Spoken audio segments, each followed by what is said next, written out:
Hey guys, and welcome back to the Untitled channel. And this is your match preview of Liverpool versus Chelsea in the Carabao Cup final. Big game, huge game. How do you think it's gonna go? What's the score gonna be? Obviously, how's it gonna go tactically? What's the lineup gonna be? We'll get into all of that stuff. But obviously, I would like you to like, comment, subscribe if you do enjoy this video and the rest of my content. Turn those post notifications, follow my social media down below, and yeah, let's just get on with it. Before we do start, a couple of things I want to say. Obviously, I've waited late to do this match preview because obviously I was watching all of the Premier League football. Just finished watching Everton Man City. I mean, Everton got robbed. They deserve the draw at that. Man City, fam, they're probably buying the league right now. The way they scored was very ugly. Michael Keane, absolute idiot. And then there should have been a penalty.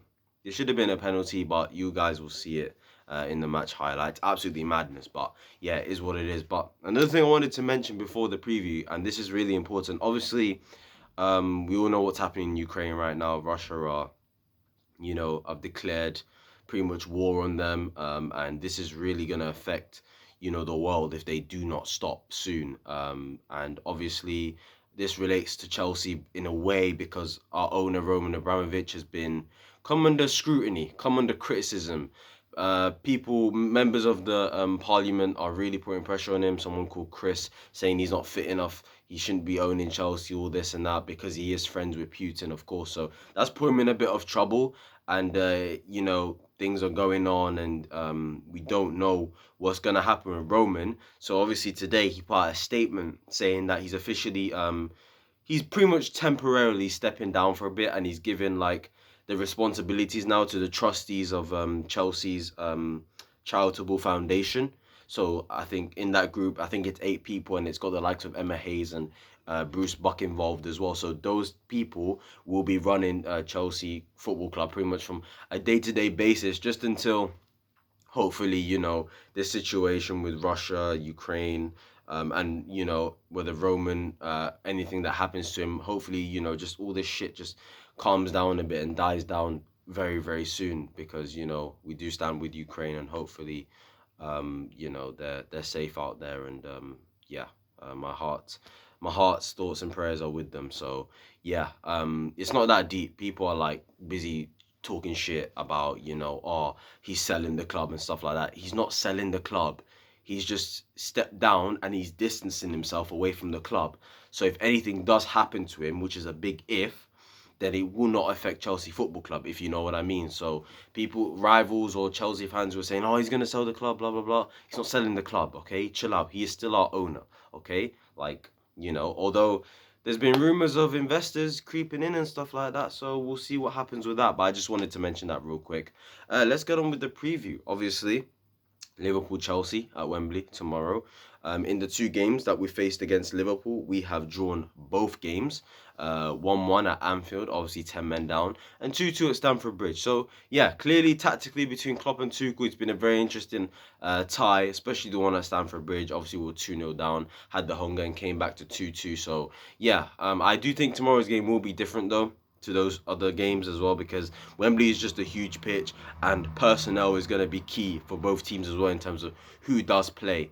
For example, with Liverpool, Thiago is a very important player for them in the way they control games and control the midfield. I heard that when he starts, they've had a 100% win record, which is absolutely crazy. So it's likely he starts tomorrow. So if he does start, he's going to definitely help the likes of Fabinho control that midfield if could. I don't know who the other midfielder will be. It could be Elliott, could be Henderson, who knows. But Liverpool are looking strong, man.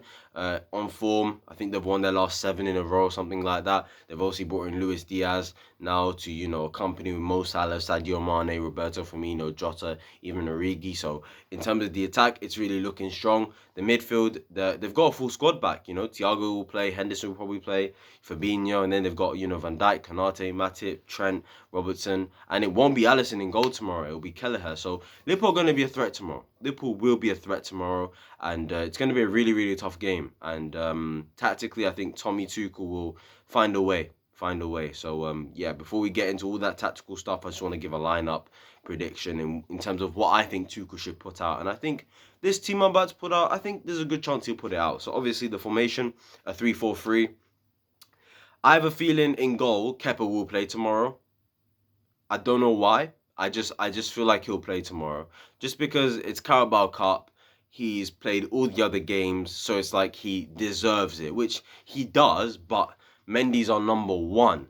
So, and technically, Kepa's worst opponent is Liverpool. He really doesn't have a good game against Liverpool. History does tell you that. So tomorrow, I'm really hoping it's Mendy, and I'm gonna put Mendy in, but it just wouldn't surprise me if it was Kepa instead. So yeah, there's the goalkeeper. A back three, I think this is really easy. Rudiger, Thiago Silva, and Andreas Christensen. They're three best centre backs at the moment. It looks like Christensen will not be signing a new contract. Chelsea have just left the one that they offered ages ago for him to whether he wants to accept it or not. But it looks like he'll likely go to Barcelona. Apparently, even the players know that. So if he does go, good luck to him, and hopefully he just concentrates with Chelsea.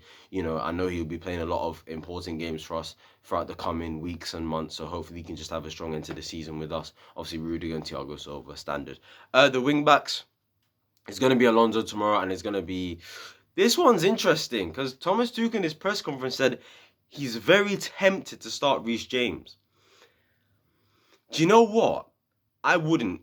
I'd actually bring him on. So I'm going to put Aspie there for now. I genuinely think Reece James' first game against Liverpool in a final, I don't know, man. The guy has no match fitness. Like, I wouldn't risk it. I'd probably just bring him on and get him some minutes if we go into extra time or potentially penalties, because he's good at penalties. So yeah, Reece James. I mean, Aspilicueta for me gets right wing back. Left wing back Marcus Alonso. Worried about that tomorrow, but to be fair, like, you know, as much as Alonso is a liability defensively, there's not been many times where Liverpool, I don't think, have taken advantage of that side of his.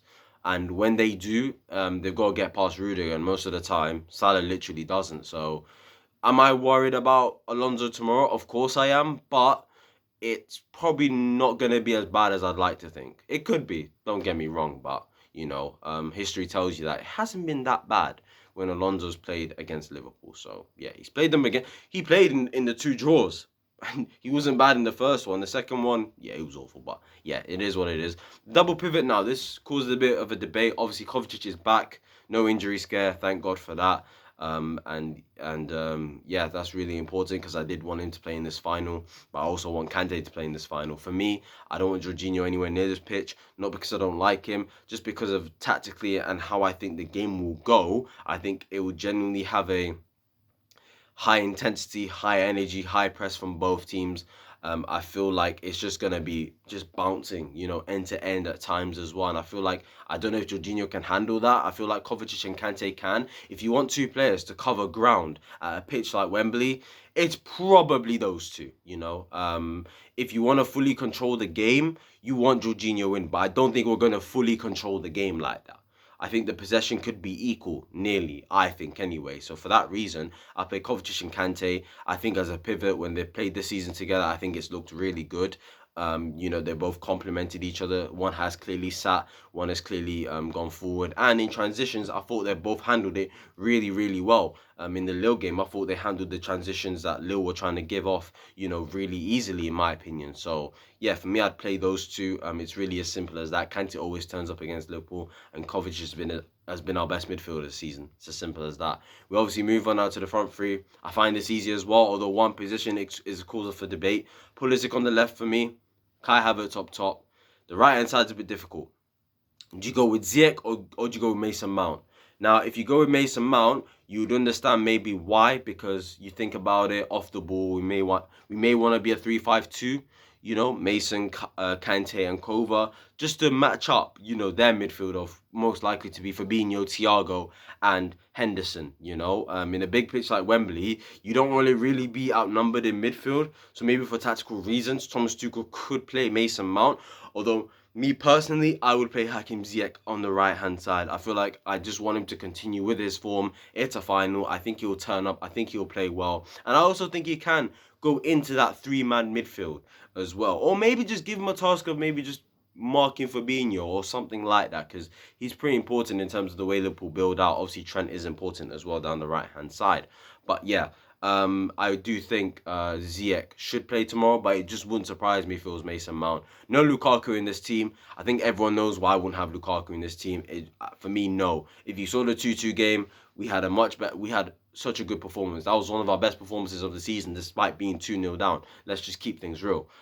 So yeah, with Kai, he brings the fluidity, he links the play well, he makes runs in behind, he drops deep, he runs down the channels, he makes space for other players as well. And I feel like Pulisic tomorrow, I think it's key that he really goes at Trent. I think his attributes could be important for to go in at Trent, because Trent leaves a lot of space in behind. So if Pulisic in behind, that is one positive that we can think of. Another one is if he goes at him, if he dribbles at him and uses his skill set, I think Trent could seriously get twisted up. Although this season he has improved defensively, to be fair. His positioning is a lot better these days, so I will give him that. But there's been times this season where he got Perisic at the Inter Milan game.